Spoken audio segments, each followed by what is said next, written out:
It all begins with a single trademark filing from September 2024 that, according to the narration, cracks open everything that followed. The claim is simple but explosive. The United States Patent and Trademark Office rejected the application for American Riviera Orchard because it referenced a real geographic location, and geographic names, by law, cannot be trademarked. That one rejection is framed as the first domino, because suddenly the entire commercial identity jams, wine, teas, luxury food products was operating in a space with no registered protection at all, no legal shield, no exclusivity, just a brand name floating in commerce without formal ownership backing it. And the narrative leans in hard on the implication. If there's no trademark, what exactly was being sold under? Then the timeline begins to tighten. The story insists this isn't isolated, it's sequential. One decision leading to another, one silence leading to a downgrade elsewhere, until suddenly everything is connected by dates that refuse to align with public perception. And then the narration drops a chilling promise by minute 18.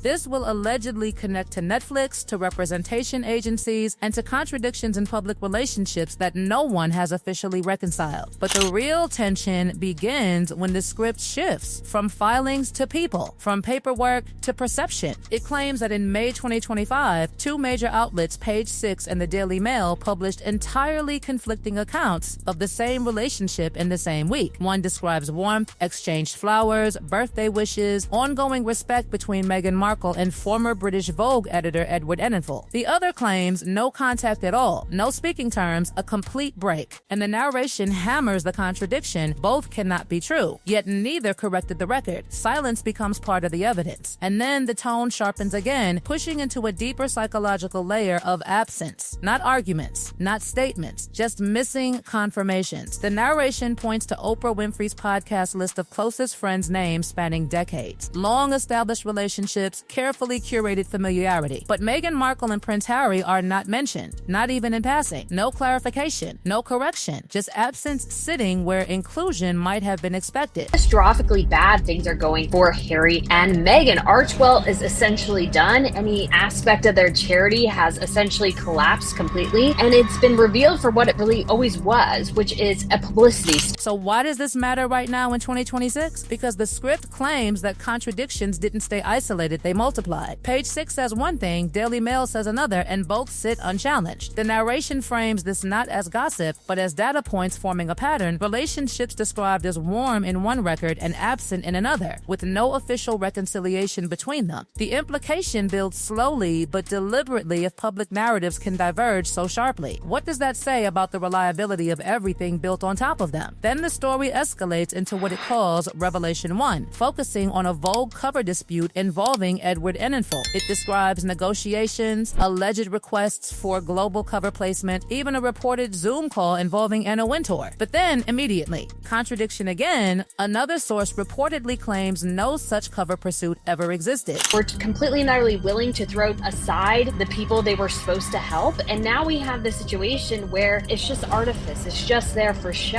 Meghan praises herself constantly for being this great humanitarian, but when you really think about it, what has she? One event described in detail, another denying the premise entirely. Two realities existing in parallel without resolution. And again, the aftermath remains suspended in ambiguity. Warm relationships versus silence. Respect versus disconnection. Nothing confirmed. Nothing corrected, just unresolved narrative fragments left hanging across years. Then the tone darkens further as the script transitions from media relationships to visibility itself. It suggests that absence can be more revealing than conflict, that what is not said, not posted, not acknowledged can form its own kind of record. And that's where Oprah re-enters the frame not as commentary, but as another absence marker. A name expected but not listed. A relationship assumed but not explicitly reaffirmed. The narration insists that even small omissions, when repeated, start to resemble signals rather than coincidence. Then comes the next cut, sharper and more pointed. The script leans into that silence. It notes that Oprah's closest friends list excludes Meghan Markle and Prince Harry entirely. No explanation is given. No clarification is added. And the narration pushes the viewer toward discomfort. Why would expected names be absent in spaces where they are commonly assumed to belong? It then adds another layer: public appearances, birthdays, social media media posts, and who appears where. We're completely and utterly willing to throw aside the people they were supposed to help. And now we have this situation where it's just artifice. It's just there for show. Meghan praises herself constantly for being this great humanitarian. But when you really think about it, what has she? Meghan Markle's private birthday event in 2025 is described as notably minimal in public association. No major visible presence of long-associated celebrity figures. No clear acknowledgments from key figures like Oprah in that moment. The narration frames this not as accusation, but as pattern recognition. Repeated absence across multiple public touchpoints. And just as the viewer settles into that idea, the script pivots again toward industry voices. A Hollywood insider is referenced suggesting dynamics have shifted while carefully avoiding explicit claims of conflict. Instead, language like people have moved on is used soft, indirect, but still loaded in context. Another analyst is cited pointing out that when a brand like American Riviera Orchard launched, there was a lack of visible endorsement from previously associated figures. Not rejection, not support, just silence. And that silence becomes the thread the narrative keeps pulling. Then it deepens again, moving away from relationships entirely and into legality. The story circles back to the trademark rejection, framing it not just as a bureaucratic issue, but as a foundational flaw. A brand operating without protection. Products sold under a name that at the time allegedly had no enforceable exclusivity. And then the rebrand to As Ever is described as a quiet correction occurring months later, framed publicly as creative evolution, but internally positioned by the narration as structural repair. The narration uses this moment to pivot hard into legal framing. It suggests that what looked like branding evolution was actually response-driven restructuring, a reaction, not a reinvention. And from here, everything begins stacking. Agency relationships, Netflix arrangements, staff departures, all placed into a single timeline of withdrawal, as the script calls it. But just as it builds toward its most aggressive conclusion, it pauses again on contradiction WME representation claims versus reports of disengagement, public statements versus insider accounts, active representation versus alleged lack of executive contact. The narration doesn't resolve it. Instead, it leaves it hanging, like a question without permission to be answered. And that's where part one ends, not with certainty, but with accumulation. A pile of claims, contradictions, and absences arranged into a sequence that feels intentional, even when no single piece proves anything on its own. It begins with representation, where the tension between public statements and private behavior becomes the central fault line. The script repeats the claim that Doomy announced continued representation, while multiple insider accounts allegedly suggest no meaningful executive-level engagement since early 2023. And instead of resolving this contradiction, the narration turns it into a question of timing. When does representation actually exist, when it is announced or when it is actively functioning? Because those two things in this timeline are no longer aligned. And that's where the narrative introduces its most loaded interpretation, that public statements don't just describe relationships, they preserve them. Even when the operational reality may have shifted, the statement itself keeps the perception alive. And perception in this framing is currency. Then the story shifts again sharply into media contracts. Netflix becomes the anchor point. The narration claims a progression. An initial high-value deal reported around major production expectations, later downgraded to a first-look arrangement by mid-2025. Spotify is added into the sequence, described as a terminated deal after limited output. And then Arcuo-related equity and content arrangements are presented as gradually dissolving or expiring within the same general window. The script doesn't claim a single dramatic collapse. Instead, it builds something more unsettling, a staggered withdrawal. One contract changes category.